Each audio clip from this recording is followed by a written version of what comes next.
कुछ नमूने बाजा बजा कर सारे मोहल्ले को ऐसे तंग करते हैं जैसे कैद आजम ने नहीं, इनके अब्बू ने पाकिस्तान आजाद। अस्सलाम वालेकुम, मैं हूं आपका होस्ट मोहम्मद ताहिर मजीद, आपके अपने प्रोग्राम दिल की आवाज़ मोहम्मद ताहिर मजीद के साथ। आज जो हमारे गेस्ट हैं वो हमारे एक बुज़ुर्ग हैं जो आज का हमने जो प्रोग्राम अपना रखा है वो 14 अगस्त के हवाले से रखा है। तो इनसे पूछते हैं कि आपके दौर में कैसा 14 अगस्त मनाया जाता था और आपने कैसे मनाया है, और आजकल की जो नस्ल है वो कैसा प्रोग्राम और कैसा 14 अगस्त मनाती है। अस्सलाम वालेकुम। वालेकुम रहमतुल्लाहि व बरकातहू। कैसे हैं आप? ठीक हैं? अल्लाह का शुक्र तो है। सबसे पहला मेरा जो सवाल है वो आपसे ये है कि आपने अपने बचपन में 14 अगस्त को कैसे मनाया? बचपन में तो स्टेडियम में प्रोग्राम हुआ करता था हमारे, वहाँ पर हम लोग मार्च पास करते थे और जुलूस की शक्ल में पहले वहीं पे परचम कुशाई हुआ करती थी जो इस्लामाबाद से बराह रास्त हमारे यहाँ हुआ करती थी, उसी को देखते हुए करते थे। फिर वो तमाम परेड मार्च पास होती थी वहाँ स्कूल में की तरफ से, स्टेडियम में बड़ा अच्छा प्रोग्राम हुआ करता था। और भी बच्चे मुख्तलिफ़ स्कूलों के आया करते थे, गर्ल्स भी आया करती थी। तो उसके बाद फिर बैंड वगैरह भी होता था, पुलिस बैंड भी होता था, उसमें बड़ा ज़ोर शोर हुआ करता था, हर एक का जज्बा होता था, दिल से कहते थे, उसमें कहना नहीं पड़ता था नारेबाजी वगैरह। अब जो है अब तो इतना शोर गुल होने लगा है कि लगता ही नहीं, आज़ादी नहीं बल्कि कुछ और ही चीज़ हो गई है। पहले के ज़माने बाइज़्ज़त तौर पे मतलब ये कोई लेडीज़ वगैरह हो तो उसमें कोई सुकून होता था, अब वो तो बस छेड़ने के मौके मिल गए हैं।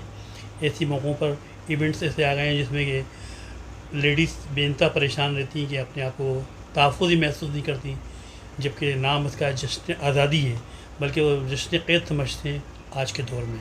पहले के दौर में ऐसा नहीं था कि वो जश्न क़ैद बल्कि जश्न आज़ादी उनसे भी निकलती थी और लोगों से भी निकलती थी।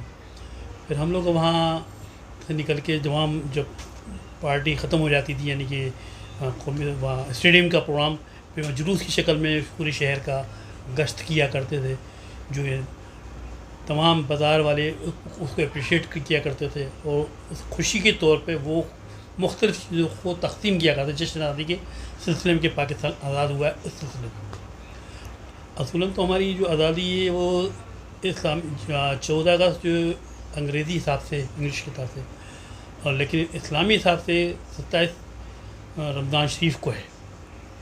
तो बेहतर ये कि इसमें नमाज वगैरह का एहतमाम किया जाए, दुआओं का एहतमाम किया जाए, ज़्यादा अफज़ल है, दुनियावी और दीनी तारीख़ में उसका एक मकाम पैदा हो जाए।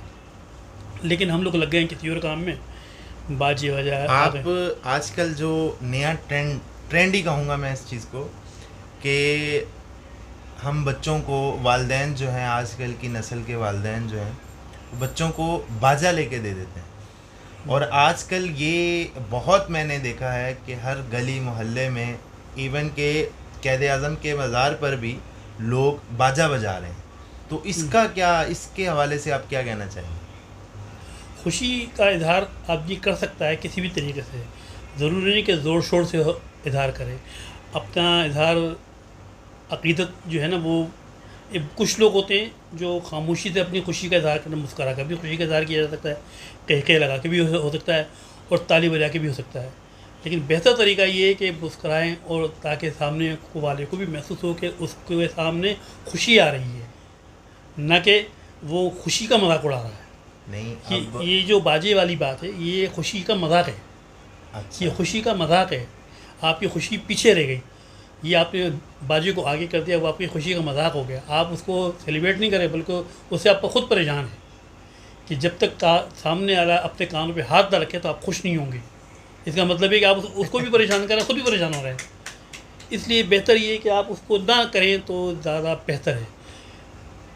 और लोग भी हैं वो भी कर रहे हैं, तो सभी लोग पार्टी सेलिब्रेट कर रहे हैं। एक बाजार से आप गुजर रहे हैं तो सब लोग जो खड़े हैं वो भी, उनको भी खुशी का इज़हार हो रहा है, जो चल रहे हैं वो भी खुशी का इज़हार कर रहे हैं, जो जुलूस की शक्ल में वो नारेबाजी भी कर रहे हैं। लेकिन वो महसूस हो रहा तरीके है। एक किसी कान में बोला जिंदाबाद तो वो चौंकेगा, आदमी था चौंकेगा तो वो उसका जिंदाबाद कुछ और हो जाएगा, वो मुर्दाबाद हो जाएगा। सही। आपका जिंदाबाद उसके लिए मुर्दाबाद हो जाएगा। एक शख्स नाली के पास खड़ा हुआ, आपने जोर से नारा लगा तो नाली में गिर जाएगा। तो ज़्यादा बेहतर ये कि उसको आप ना करें तो ज़्यादा बेहतर है। उसको वही दें जो खुशी आप महसूस कर रहे हैं, वो महसूस करवाएं, वो महसूस करें। मतलब आपका कहने का मतलब ये है कि आप अपनी खुशी जो है अपनी सेलिब्रेट करने का मकसद ये है कि आप किसी और को परेशान ना करें अपनी खुशी मनाते हुए। अपनी खुशी के लिए दूसरों को खुश रखें तो काम की बात है, वो खुशी होगी। न कि अपनी खुशी के लिए दूसरों को तकलीफ़ देंगे तो वो खुशी नहीं होगी, वो कुछ और चीज़ हो जाएगी। आप भी खुश रहें, वो भी खुश हैं, तो आपको महसूस हो कि वो आपको ज़्यादा अच्छा लगेगा। वो आपको ज़्यादा इतना अच्छा लगेगा कि आपकी जो खुशी है वो 1% है, वो जब सामने से की खुशी आए आपके सामने आएगी तो आपकी 10% हो जाएगी। इसी उसको आप देखेंगे बेइंतहा खुश है, वो आप महसूस करेंगे। ठीक है। तो अभी जो इस ट्रेंड के हवाले से आपने जो बातें मुझे बताई, जो हमारे नाज़रीन सुन रहे हैं, तो आप अपने बचपन का या अपनी जवानी का कोई ऐसा किस्सा बताएं जो आपको आज तक याद हो, जो आपने 14 अगस्त को मनाया हो, जो आपको अभी तक याद हो। कोई ऐसा कोई एक आधा वाक़या। पहले हमारे दौर में वो स्कूल से निकलते थे, छुट्टी हो जाती थी, 14 अगस्त को प्रोग्राम स्कूल की तरफ से अटेंड किया, फिर वहाँ से चले गए। सिनेमा वगैरह में तो स्पेशल शो हुआ करता था, उसमें लोग चले गए। उसके बाद घर ही आते थे। लोग मुख्तलिफ़ चीज़ों को तकसीम किया करते थे खुशी के अंदर। वो घर लेकर आते थे, एक महसूस होता था अंदरूनी तौर पर कि घर वाले भी मिलने लगते थे हम किसी खुशी की जगह से आ रहे हैं, न कि हम वहीं से। जैसे कि हमारे हाथ में कुछ ना कुछ होता था जो बाज़ार से मिलता था हमें, वो उससे हमारी खुशी तो हमारे पास रहेगी, लेकिन जो हमारे हाथ में है वो महसूस होता है घर वालों को ही हम किसी इवेंट से आ रहे हैं और इवेंट का तोहफ़ा हमारे हाथ में है। वो उसका आजकल वो चीज़ हमने नहीं देखी, हो सकता हो कहीं, लेकिन हमें हमारी नज़रों से अब तक नहीं गुजरा। अच्छा, तो आप मतलब कि आजकल की जो नस्ल है जो जैसे 14 अगस्त मना रही है बाजे बजा के, और अभी मैंने रिसेंट एक वीडियो देखी थी यूट्यूब पे भी, टिकटॉक पे भी, फेसबुक पे भी देखी है कि क़ायद-ए-आज़म के मज़ार पे जो है लोग इकट्ठे तो हैं लेकिन वहाँ बाजे बजा रहे हैं। ये तरीक़ेकार जो है वो दुरुस्त है? नहीं, ये तरीका दुरुस्त तो नहीं है, ये ऐसा नहीं करना चाहिए। जो ज़िंदा है वो परेशान इस चीज़ से, तो वो मुर्दे वाली की बात ही कुछ है। उसको आप पढ़कर उसके इसाले सवाब के लिए दुआ करेंगे तो उनके लिए बेहतर है, न कि आप उनका सुकून और अपना सुकून बर्बाद करेंगे तो वही मतलब वो परेशानी की बात होगी। बहरहाल ये कि हर एक के अपने अपने नज़रियात हैं। मेरी अपनी नज़र में ये है कि उसको ना किया जाए तो ज़्यादा अच्छा है।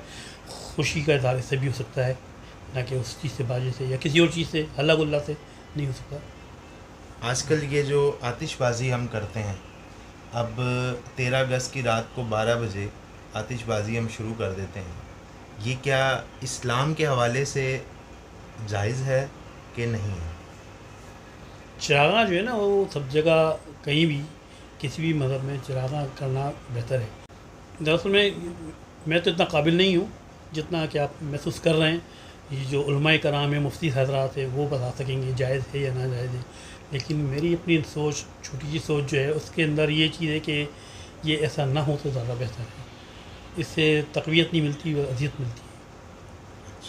अच्छा, दूसरा मैं आपसे ये पूछना चाहता हूँ कि आजकल जैसे हम लोग जो हैं वो आज़ादी मना रहे हैं, बड़ी बड़ी गाड़ियों पे डेक्स लगाए हुए हैं, स्पीकर्स बड़े बड़े रखे हुए हैं, तो आपके दौर में ऐसा कोई ट्रेंड था जिससे आपने कोई इस तरह का कोई आपका वाक़या हो या आपने इससे कोई किया हो? बताएं मुझे ज़रा। मतलब लेटेस्ट दौर के अंदर की जो ईजाद है, इंसान की अपनी ईजाद ज़्यादा नुकसानदेह है। अब माइक का दौर आ गया है। पहले के दौर में माइक था लेकिन इतना ज़्यादा पॉपुलर नहीं था। अब वो हर चीज़ में मैयत हो तो वहाँ भी माइक को यूज़ किया जाता है, इतना इवेंट आगे निकला है। अब उसी को मद्देनज़र रखते हुए तमाम खुशियों का इज़हार माइक से ही समझते कि मतलब स्पीकर जितनी लाउडली होगा उतना ही अच्छा। अब उसमें हमारे दौर में ऐसी बात नहीं हुआ करती थी, बल्कि ये कि बस इज़हार होता था, नारेबाजी हो गई, वो भी मतलब आपने ऐसा कोई भी इवेंट ऐसे सेलिब्रेट नहीं किया? नहीं। जो आजकल ये बड़ी बड़ी गाड़ियों में स्पीकर लगा के और नाच गाना करके हम सेलिब्रेट करते हैं, तो ऐसा आपके दौर में नहीं है? नहीं, ऐसा नहीं। ऐसा अब तो हो रहा है ना, हमारे दौर में नहीं था ये कह सकते हैं, लेकिन अब हो रहा है तो हम उसके लिए इनकार नहीं कर सकते। अपने दौर में नहीं था ये आप कह सकते हैं। अच्छा, अब नई नस्ल के लिए आपका कोई पैगाम हो तो वो आप दें। वो उठें, अपने जो काम भी करना चाहते हैं अपने लिए करें, अपने मुल्क के लिए करें, और इस तरीके से करें कि उसमें सर फ़ख्र से बुलंद हो। उस काम को उनके घर वाले अगर देखें तो उसको शर्मिंदगी महसूस ना हो, वो काम करें, ना कि वो काम करें जिसमें ख़ुद को भी सबका इम्दाद करें, वो बाहर चला जाए। तो इस प्रोग्राम को आगे किया जाए, शुरफा वाला काम हो तो ज़्यादा बेहतर है। वो मुल्क के लिए भी अच्छी, मुल्क की इज़्ज़त भी बनती है, अपनी इज़्ज़त भी बनती है, घर वालों में भी बनती है। बेहतर ये कि अच्छा काम किया जाए। पाकिस्तान जी जिंदाबाद। नाज़रीन, ये हमारा प्रोग्राम था 14 अगस्त के हवाले से। एक छोटा सा हमने अपनी राय देने की कोशिश की थी। तो अगर आपको अच्छी लगे तो हमें ज़रूर बताइएगा। पाकिस्तान जिंदाबाद।